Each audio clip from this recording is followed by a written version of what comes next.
अस्सलाम वालेकुम ninth class. क्या हाल चाल है आप लोगों के? उम्मीद है आप सब खैर खैरियत से होंगे बच्चे।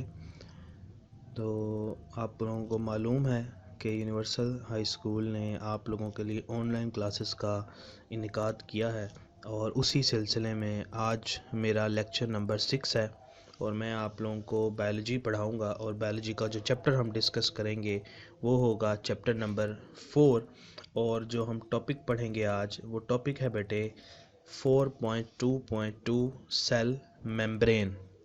ठीक है बेटा, तो शाबाश, जल्दी से अपनी किताबें निकाल लें और पेंसिल्स भी उठा लें ताकि आप लोग साथ साथ निशान भी लगाते रहें और मेरा लेक्चर भी अंडरस्टैंड करते रहें। आप लोगों को मालूम होगा, मैंने लास्ट लेक्चर में बताया था कि आज का हमारा टॉपिक लॉन्ग क्वेश्चन के हवाले से बहुत बहुत ज़्यादा इम्पोर्टेंट है। ये बोर्ड के पेपर में काफ़ी दफ़ा लॉन्ग क्वेश्चन आया हुआ है, तो इसको बड़े अच्छे से आपने अंडरस्टैंड करना है और बहुत ज़्यादा अच्छे से डायग्राम के साथ आपने इसको याद भी करना है, क्योंकि इसकी डायग्राम मस्ट है।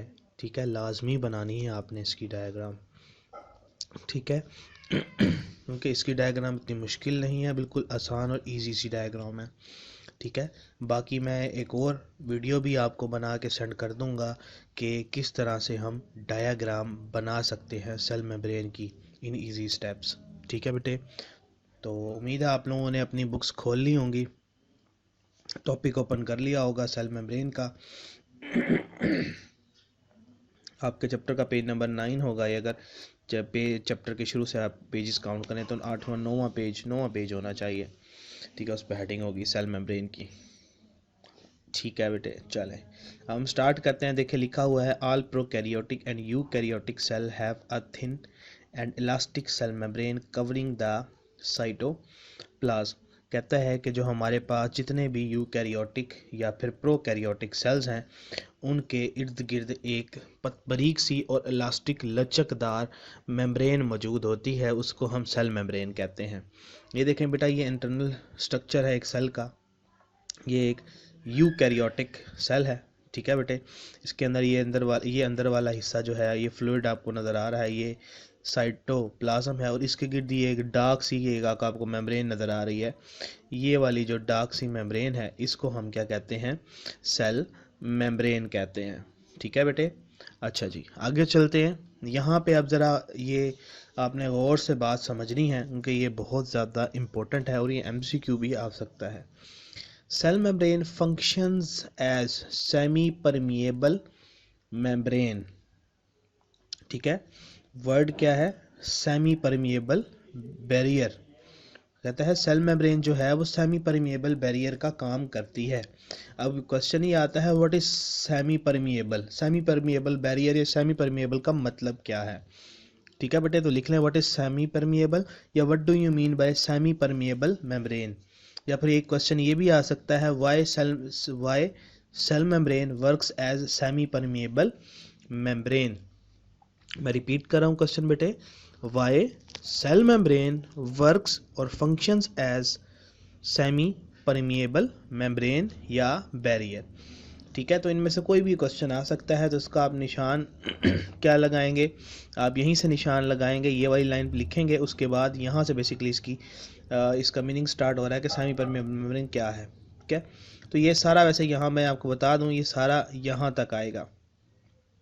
ठीक है, यहाँ तक ये मार्क कर लें, फिर मैं आपको बताता हूँ। अच्छा जी, हम यहाँ हम कंटिन्यू करेंगे। Allowing a very few molecules across it while while fencing the majority of chemicals inside the cell। कहता है कि जो सेल मेम्ब्रेन है ये क्या करती है? ये कुछ मॉलिक्यूल्स को अपने अंदर से पास होने देती है और जो उसके अंदर तमाम मॉलिक्यूल्स और केमिकल्स मौजूद हैं उनको फेंस करती है, अंदर ही रोके रखती है। ठीक है, तो इस वजह से हम इसको क्या कहते हैं? सेमी परमिएबल बैरियर या सेमी परमिएबल मेम्ब्रेन। अगर आपको ये आप लोगों ने देखा हो, जब चाय बनती है तो चाय को छानते हैं, छलनी के जरिए छाना जाता है उसको, तो वो जस्ट छलनी को आप इमेजिन करें और देखें, उसको से हम जब छानते हैं तो सिर्फ पत्ती उसमें रह जाती है, बाकी सारा लिक्विड और चाय जो टी होती है आपकी लिक्विड होता है वो सारा उसमें से पास ऑन हो जाता है, तो वो एक सेमी परमिएबल बैरियर है। तो उसी तरह से हमारी सेल मेम्ब्रेन भी क्या है? एक सेमी परमिएबल बैरियर है और ये तमाम चीज़ों को अपने अंदर से गुजरने नहीं देती। ठीक है, तो अगर आप ये देखें फॉर एग्जांपल, ये हमारे पास एक सेल मेम्ब्रेन बनी हुई है।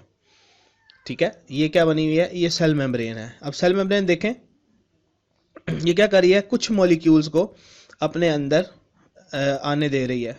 ठीक है, और कुछ मॉलिक्यूल्स को ये बाहर निकाल रही है। देखें लाइट कलर के मॉलिक्यूल्स जो हैं ये बाहर जा रहे हैं, यहाँ से डार्क कलर के मॉलिक्यूल्स अंदर आ रहे हैं। ठीक है, तो इस तरह से कुछ मॉलिक्यूल्स को ये अंदर आने देगी और कुछ मॉलिक्यूल्स को ये बाहर जाने देगी, और अंदर वाले सब्सटेंसेस को अंदर ही रोक के रखेगी। मतलब जो साइटोप्लाज्म है उसके अंदर जो ऑर्गेनेलीज है उसको वो बाहर नहीं निकलने देती।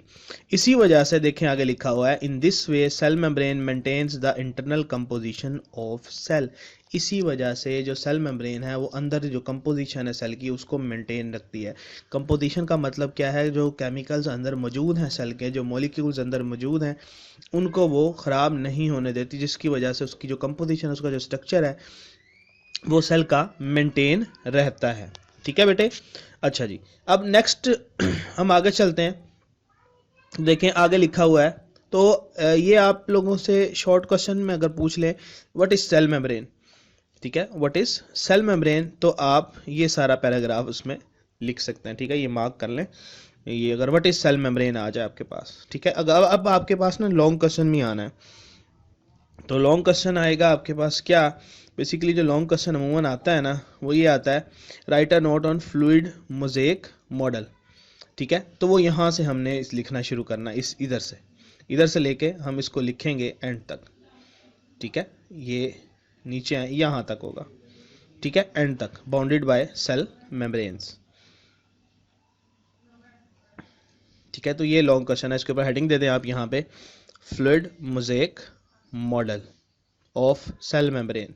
ये वाली हेडिंग देनी है, मैं कर रहा हूँ इसको बोल्ड, ये रहे, ये हाईलाइट कर दी, ये वाली आप यहाँ पे हेडिंग दे देंगे। ये आपका लॉन्ग क्वेश्चन है, यहाँ से लेकर इस टॉपिक के एंड तक चलेगा। ठीक है बेटे, अच्छा जी, देखिए लिखा, in addition to this vital role cell membrane also senses chemical messages and can identify other cells. कहता है ये जो ऊपर अभी उसने काम बताया बड़ा ही इंपॉर्टेंट वाइटल रोल है, बड़ा इंपॉर्टेंट रोल है ये, कि कुछ केमिकल्स को आने देती है, बाकी सेल के चीज़ों को अंदर रहने देती है, जिस वजह से सेल ख़राब नहीं होता, आपका सेल का स्ट्रक्चर मेंटेन रहता है। उसके अलावा ये क्या करती है, कहता है कि sense chemical messages, sense chemical messages. अब ये केमिकल मैसेजेस क्या हैं, ये वो मैसेजेस हैं, ठीक है, जो मुख्तलिफ हार्मोन्स के ज़रिए आपकी बॉडी में मैसेजेस आते हैं। अब हमारा जो ब्रेन है ना वो दो तरह से मैसेजेस भेजता है, हमारी बॉडी दो तरह से मैसेजेस भेजती है। ठीक है, पहला होता है नर्वस सिस्टम के ज़रिए, नर्वस सिस्टम में न्यूरॉन्स होते हैं। ठीक है, तो वो न्यूरॉन्स के ज़रिए मैसेजेस भेजते हैं। ठीक है, वो जो होते हैं वो सिग्नल इलेक्ट्रो केमिकल सिग्नल्स होते हैं बेसिकली वो। ठीक है, लेकिन अगर हम बात करें ऑन द अदर हैंड, जो हार्मोन्स होते हैं, हार्मोन्स बेसिकली केमिकल्स होते हैं, हमारी बॉडी से सक्रिएट होते हैं, और वो केमिकल्स जाके अपना जो मैसेज है वो देते हैं दूसरे सेल्स का, फिर वो दूसरे सेल्स क्या करते हैं, उस केमिकल को, जो केमिकल उनके पास आया होता है उसको देख के उसके मुताबिक अपना रिस्पॉन्स शो करते हैं। फॉर एग्जांपल हम बात करते हैं ग्रोथ की। देखें जब एक बच्चा पैदा होता है तो उसकी हाइट वगैरह काफ़ी छोटी होती है, लेकिन आहिस्ता आहिस्ता जब हम बड़े होते जाते हैं तो हमारी हाइट जो है वो बढ़ती जाती है, हमारे बॉडी पार्ट्स की का साइज़ इंक्रीज़ होता जाता है, हमारे हाथ बाजू। ठीक है, तो वो कैसे होता है, हमारी बॉडी में एक हार्मोन है जिसको हम ग्रोथ हार्मोन कहते हैं, तो वो ग्रोथ हार्मोन रिलीज़ करती है हमारी बॉडी। जब वो ग्रोथ हार्मोन रिलीज़ होता है तो हमारे मुख्तलिफ बॉडी पार्ट्स में जाता है, बोन्स में जाता है, जिसकी वजह से उसका साइज़ क्या होता है, आहिस्ता आहिस्ता आहिस्ता इंक्रीज़ होता जाता है। ठीक है, तो इस तरह से ये केमिकल मैसेजेस था, वो केमिकल मैसेज था, हार्मोन आया हमारे सेल्स के, बोन्स के सेल्स पे, बॉडी पार्ट्स के सेल्स पे, उन सेल्स ने क्या किया, अपने लेंथ इंक्रीज़ करना शुरू कर दी, तो वो आहिस्ता आहिस्ता आहिस्ता लेंथ इंक्रीज़ होती गई, और जब हम अडल्ट बनते हैं तो हमारी हाइट और हमारा साइज़, बॉडी साइज़ इंक्रीज़ हो जाता है। ठीक है बेटा, तो ये सेल मेम्ब्रेन क्या करती है, उन केमिकल्स को रीड करती है। ठीक है, और दूसरा क्या करती है, कैन आइडेंटिफाई अदर सेल्स, और ये जो आस पास के जो सेल्स हैं उनको भी डिटेक्ट कर सकती है कि मेरे साथ कौन सा सेल मौजूद है। क्यों ऐसा क्यों होता है, क्योंकि ये सेल्स आपस में भी एक्सचेंज करते हैं ना मटेरियल्स का। अब एक सेल को कमी है दूसरे के पास है तो वो उसको भेजेगा। ठीक है, तो वो दोनों जब सेल मेम्ब्रेन जुड़ी होंगी तो एक दूसरे के साथ वो कांटेक्ट में रहते हैं, एक दूसरे को आइडेंटिफाई कर सकते हैं कि उसको क्या चाहिए, वो उसको कर सकता है कि उसको क्या चीज़ चाहिए। तो अब यहाँ से अब हम स्टार्ट करते हैं जो हमारा आज का मेन और बड़ा ही इम्पोर्टेंट टॉपिक है, स्ट्रक्चर कैसा है, ये तो हमने इसके बारे में पढ़ लिया ना कि सेल मेम्ब्रेन क्या है और दूसरा उसका फंक्शन करती क्या है। ठीक है, अब हम पढ़ने लगे हैं कि इसका स्ट्रक्चर क्या है, बनी किस चीज की हुई है। तो बेटा वो अगर आप गौर करें तो देखिए लिखा हुआ है chemical analysis reveals that cell membrane is mainly composed of proteins and lipids with small quantities of carbohydrates। कहता है कि जब हमने केमिकल एनालिसिस किया, ठीक है, मतलब केमिकल की डिटेक्शन की सेल मेम्ब्रेन के अंदर, तो हमें ये पता लगा कि जो सेल मेम्ब्रेन है उसमें मेन कंपोनेंट कौन सा है, प्रोटीन्स हैं, लिपिड्स हैं और कार्बोहाइड्रेट्स की थोड़ी थोड़ी क्वांटिटी मौजूद है। ठीक है, तो उसके बाद हमने फिर इसकी मज़ीद एक तस्वीर निकाली। वो तस्वीर निकालने के लिए अब जाहिर सी बात है सेल मेम्ब्रेन काफ़ी छोटी है, सेल होता है पहले ही सेल छोटा होता है और सेल मेम्ब्रेन उससे भी छोटी है, बारीक हमें नज़र नहीं आती। तो हमने इलेक्ट्रॉन माइक्रोस्कोप का सहारा लिया। Electron microscopic examination of cell membrane have led to the development of fluid mosaic model of cell membrane. ठीक है, हमने क्या किया, हमने इलेक्ट्रॉन माइक्रोस्कोप का से अपनी सेल मेम्ब्रेन को देखा। ठीक है, और उसके बाद हमने क्या किया, हमने एक मॉडल बनाया और उस मॉडल का हमने क्या नाम रख दिया, fluid mosaic model of cell membrane. ठीक है बेटे, तो अब ये मॉडल क्या था, अब वो मॉडल हमारे पास ये है। According to this model there is a lipid bilayer in which the protein molecules are embedded. कहता है कि जो हमारा ये मॉडल है, हमारा ये मॉडल हमें ये बताता है कि जो सेल मेम्ब्रेन है वो लिपिड बाइलेयर है। ये एक लिपिड का मॉलिक्यूल है बेटा, ये राउंडेड पार्ट है और ये इसका लेग्स है। ठीक है, ये एक लिपिड का मॉलिक्यूल है। तो इस तरह से ये लिपिड के मॉलिक्यूल की लेयर है और उसके नीचे एक और लिपिड की लेयर है, लिपिड मॉलिक्यूल की लेयर है, सॉरी। तो ये दो लेयर्स हैं, तो ये क्या बन गई, लिपिड बाइलेयर। और इसमें कहता है इम्बेड हुए हुए हैं प्रोटीन के मॉलिक्यूल्स। प्रोटीन के मॉलिक्यूल इम्बेड हुए हैं मतलब उसके अंदर घुसे हुए हैं, धसे हुए हैं या उसके अंदर जुड़े हुए हैं। ठीक है, जैसे एक हार होता है, हार में मोती जड़े होते हैं ना, तो इस तरह से एक दो लेयर्स हैं लिपिड की और उसके बीच में जो है उसी हार के मोतियों की तरह प्रोटीन के मॉलिक्यूल्स क्या है इसमें जड़े हुए हैं। अब ये करते क्या है, इनकी वजह से होता क्या है, the lipid bilayer gives fluidity and elasticity to the membrane. वो कहता है कि जो लिपिड बाइलेयर है, ये जो लिपिड की दो लेयर्स हैं, इसकी वजह से जो सेल मेम्ब्रेन है वो फ्लूइड नुमा हो जाती है। ठीक है, लिक्विड नुमा हो जाती है, लिक्विड जैसी होती है ये बीच वाला हिस्सा इसका। ठीक है, और दूसरी चीज़ को क्या मिलती है, इलास्टिसिटी, मतलब इसमें लचक आ सकती है, ये खिंच सकती है। उसके बाद क्या होता है, कहता है कि small amount of carbohydrates are also found in cell membrane. इसमें कार्बोहाइड्रेट के कुछ मॉलिक्यूल्स भी मौजूद हैं। These are joined with proteins और लिपिड मेम्ब्रेन। कहता है कि या तो लिपिड की मेम्ब्रेन के साथ जुड़े होंगे या फिर प्रोटीन के साथ जुड़े होंगे। तो अगर आप देखें गौर से, तो ये हमारे पास प्रोटीन का मॉलिक्यूल है, इसके साथ ये ब्लू कलर का ग्लूकोज जुड़ा हुआ है। और ग्लूकोज और प्रोटीन जब मिलते हैं तो उसको हम कहते हैं ग्लाइको प्रोटीन। ठीक है, अब ये लिपिड के साथ ग्लूकोज का मॉलिक्यूल लगा है तो क्या बन गया, ग्लाइको लिपिड बन गया। ठीक हो गया। अब इसमें कुछ कोलेस्ट्रॉल के मॉलिक्यूल्स भी होते हैं, ये देखें, ये आपको पिंक कलर का नजर आ रहा है, ये इसके अंदर एक मॉलिक्यूल है, ये कोलेस्ट्रॉल का मॉलिक्यूल भी इसके अंदर मौजूद है। ठीक है, अच्छा जी, आगे देखते हैं कि देखें आगे लिखा हुआ है in eukaryotic cholesterol is also present in lipid by layer. कहता है यूकैरियोटिक सेल में कोलेस्ट्रॉल भी मौजूद होता है।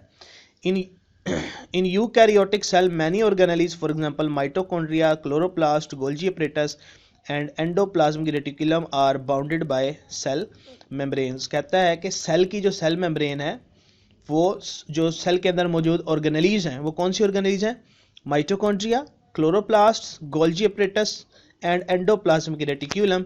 इनके गिर्द भी यही सेम सेल मेम्ब्रेन मौजूद होती है। ठीक है बेटे, तो ये आपका छोटा सा लॉन्ग क्वेश्चन है लेकिन काफ़ी ज़्यादा इंपॉर्टेंट है और इसमें आपने ये वाली जो डायग्राम है, ये डायग्राम भी आप लोगों ने बनानी है। ठीक है बेटे, उम्मीद करता हूँ कि आपने लास्ट टॉपिक बड़े अच्छे से याद कर लिया होगा, जो लास्ट टाइम हमने डिस्कस किया था सेल वॉल और उसकी टाइप्स। तो उसी तरह से आपने ये वाला लॉन्ग क्वेश्चन भी याद कर लेना है कि what is cell membrane, write a note on fluid mosaic model of cell membrane. ठीक है, तो इसमें आप लिखेंगे क्या, आपको याद हो तो मैंने अभी निशान लगवाया था, ये सेल मेम्ब्रेन आ गया, व्हाट इज सेल मेम्ब्रेन, इसमें सेल मेम्ब्रेन की डेफिनेशन आ गई, उसके बाद उसका फंक्शन भी आ गया। तो साथ फिर जो नेक्स्ट लॉन्ग क्वेश्चन है कि फ्लूइड मोज़ेक मॉडल क्या है, तो वो आप यहाँ से लेकर जो है वो एंड तक यहाँ तक लिख देंगे। ठीक हो गया बेटे। तो ये भी आपने इसी तरह से लास्ट टॉपिक की तरह से अच्छे बच्चों की तरह याद करना है और अपनी रफ कॉपीज़ में इसको लिख के प्रैक्टिस भी करनी है। ठीक है बेटे, नेक्स्ट लेक्चर में फिर आपसे मुलाकात होती है। अपना ख्याल रखिएगा। ओके बेटे, अल्लाह हाफिज़।